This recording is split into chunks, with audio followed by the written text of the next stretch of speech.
Complaint చేసింది, నువ్వు దానికి వచ్చేసి నేను దానికి ఆన్సర్ చెప్పాలనుకుని బయటకు వచ్చినా అని చెప్తే నువ్వు పదే పదే తను మత్తు పదార్థాలు తీసుకుంటది అన్నప్పుడు నీకు బాధ అంటే నీకు తెలిసే కదా జరుగుతుంది కదా. మరి ఈ విషయాన్ని రేపు అడగరా నీకు? అడుగుతారు. నువ్వు ఎన్నిసార్లు పదే పదే ఆమె నేను ఇంట్లో కాదు ఎక్కడన్నా తీసుకో అని చెప్పాను అని అంటే ఎక్కడి నుంచి వస్తుంది, ఏం చేస్తుంది అనేసి నీ ఇంట్లో ఉన్న మనిషి కంటే నువ్వు ఇప్పుడు నేరస్తుడు అవ్వవా? ఖచ్చితంగా నేరస్తుడు. అంటే దీన్ని అతి తెలివి ప్రదర్శిస్తున్నాడా? అతి తెలివి ఆ పిల్లాడి దగ్గర చాలా అతి తెలివి ఉందండి. చాలా అతి తెలివే కాకుండా తడబడుతున్నాడు, మాట్లాడేటప్పుడు చాలా తడబడుతున్నాడు. దానిలోనే తప్పించుకోవడానికి జోకులు వేస్తున్నాడు. ఓ అలా అరిసేసరికి నాకు భయం వేసిపోయిందండి అన్నాడు సింపుల్గా.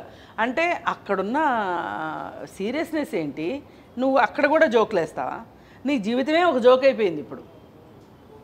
అసలు నువ్వు చక్కగా వచ్చావు, ఫీల్డ్లోకి వచ్చావు, ఏవో షార్ట్ ఫిల్మ్స్ చేసుకున్నావు, తర్వాత హీరోగా వచ్చావు, హీరోగా నిలదొక్కున్నావు. చక్కగా నీ కెరీర్ని అలా ఉంచుకోకుండా ఈరోజు నీకు ఇంకొక ఆమె అది కనిపించేసరికి, ఇంకొక ఆమె మీద నీకు ఇష్టం పెరిగేసరికి ఈమెను వదిలించుకోవాలనుకున్నావు.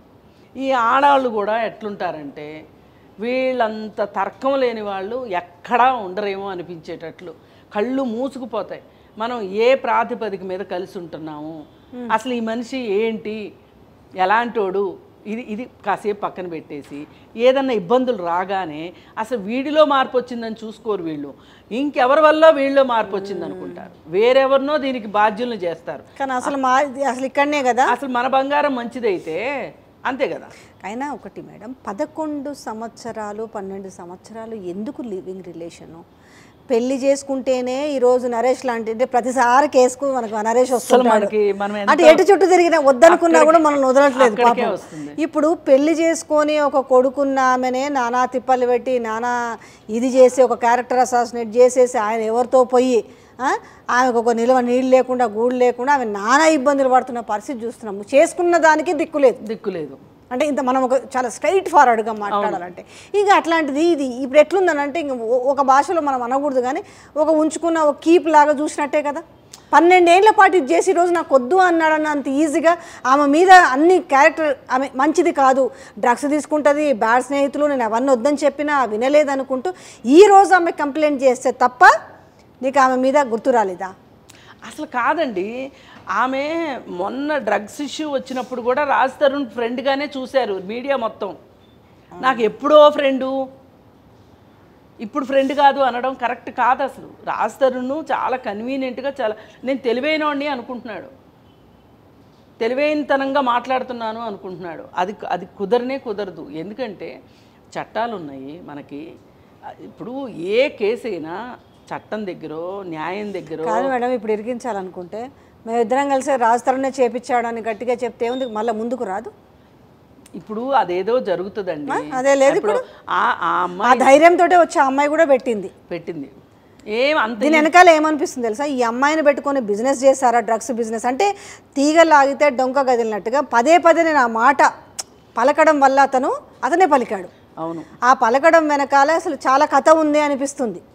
రెండోది ఏంది, అమ్మాయి కూడా అంటే ఇంకా తర్వాత ఈ ఇన్వెస్టిగేషన్ చేస్తుంటే మరి బయటికి రావచ్చేమో, కానీ ఈరోజు బయటకు వచ్చేసి అందరూ అదే డౌట్ అడుగుతున్నారు. అరే నువ్వు ఇన్నిసార్లు చెప్పినావు కదరా, మరి నువ్వు తెలిస్తే నువ్వు పోలీసు వాళ్ళకి ఎందుకు చెప్పలేదు? అసలు నీకు తెలియకుండా ఇంట్లోకి సినిమా వాళ్ళ చుట్టే తిరుగుతున్నాయి అవి. ఇట్లాంటి సమాచారం తెలిసి కూడా చట్టానికి ఇవ్వకపోతే కూడా నువ్వు అసలు నేరస్తుడు అవుతావు. ఇక్కడ ఇప్పుడు ఆమె బాధితురాలు. నేను మందు తాగుతాను, సిగరెట్ తాగుతాను కానీ నేను వాటి జోలికి పోను. మీరు తీసుకుంటారా అడిగినందుకు? నేను మందు తాగుతాను, సిగరెట్ తాగుతాను కానీ నేను వాటి జోలికి పోను. ఏం జరుగుతుంది అసలు అనేది నాకు అది పూర్తిగా విన్న తర్వాత ఏం లేదండి. సినిమా ఇండస్ట్రీలో చాలామంది సినిమా ఇండస్ట్రీకి సంబంధం ఉన్న వాళ్ళ ద్వారానే డ్రగ్స్ వెళ్తున్నాయి. ఇప్పుడు ఒక సౌత్ ఆఫ్రికనో లేకపోతే ఇంకొకళ్ళో వాళ్ళు డైరెక్ట్గా సినిమా వాళ్ళతోటి టచెస్ ఉండవు. వాళ్ళకి ఎవరితో టచెస్ ఉంటాయి? ఈ మేనేజర్స్, సో కాల్డ్ మేనేజర్స్ తోటి సంబంధాలు ఉంటాయి. ఈ మేనేజర్కి ఒక రేటుకి వీళ్ళు ఇచ్చేసి వీళ్ళు మళ్ళీ వీళ్ళ మార్జిన్ వీళ్ళు పెట్టుకొని అసలు వాళ్ళకి అందిస్తారు.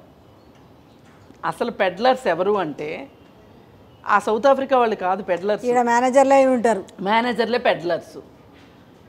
ఇప్పుడు ఈ అమ్మాయిని కూడా అలాగే వాడారా వీళ్ళు? అమ్మాయి అదే అంటుంది, నిజ నిజాలు అన్నీ బయటకు వస్తాయి, నన్ను ఇరికించిర్రు. అమ్మాయి చెప్తుంది, నన్ను ఇరికించిర్రు, నిజ నిజాలు బయటకు వస్తాయనే మాట కూడా చెప్తుంది. ఇంకో మాట కూడా చెప్పింది, మేము ఇన్నేళ్ల నుంచి కలిసి ఉంటున్నాం అనేసి ఆయన మేనేజరు రాజారవీంద్రకు తెలుసు, తర్వాత ఆయన కో ఆర్టిస్టులు కొంతమంది వచ్చిపోయేవాళ్ళు అనేసి హీరోకి సంబంధించిన వితికా షేరు, వరుణ్ సందేశ్ ఇట్లాంటి వాళ్ళకు కూడా తెలుసు. బట్ ఇప్పుడు ఎవరు ఫోన్ చేసినా కూడా అందరూ నన్ను బ్లాక్ లిస్ట్లో పెట్టారు.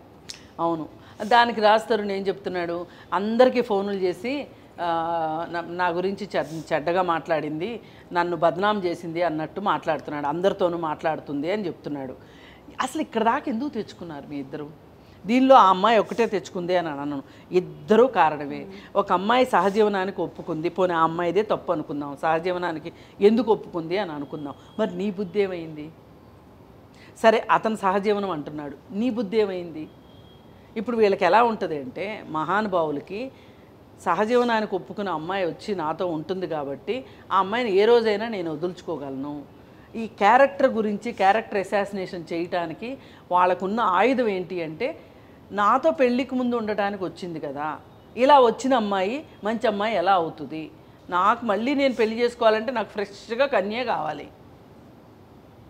చాలామంది కన్వీనియంట్గా మాట్లాడారు, అంటే మంచిది కాదు, అందుకే వద్దనుకుంటున్నా. వాడికి నచ్చినన్ని రోజులు మంచిది, నచ్చని రోజు మంచిది కాదు. ఇప్పుడు ఈ అమ్మాయి నిజంగానే డ్రగ్స్ బిజినెస్ చేసి వీడిని పోషించిందా, వీడికి డబ్బులు పెట్టిందా, అది కూడా పాయింటే. అలాంటి పనికి ఏదో ఆ అమ్మాయి ఇప్పుడు దొరికింది కాబట్టి, పోలీసుల దృష్టిలో ఉంది కాబట్టి, ఆ అమ్మాయి దగ్గర నుంచి ఇంకా బిజినెస్ ఎక్స్పెక్ట్ చేయలేం కాబట్టి. అతను ఇంకో మాట కూడా అన్నాడు మేడం, ఏంటి చెప్పాలా,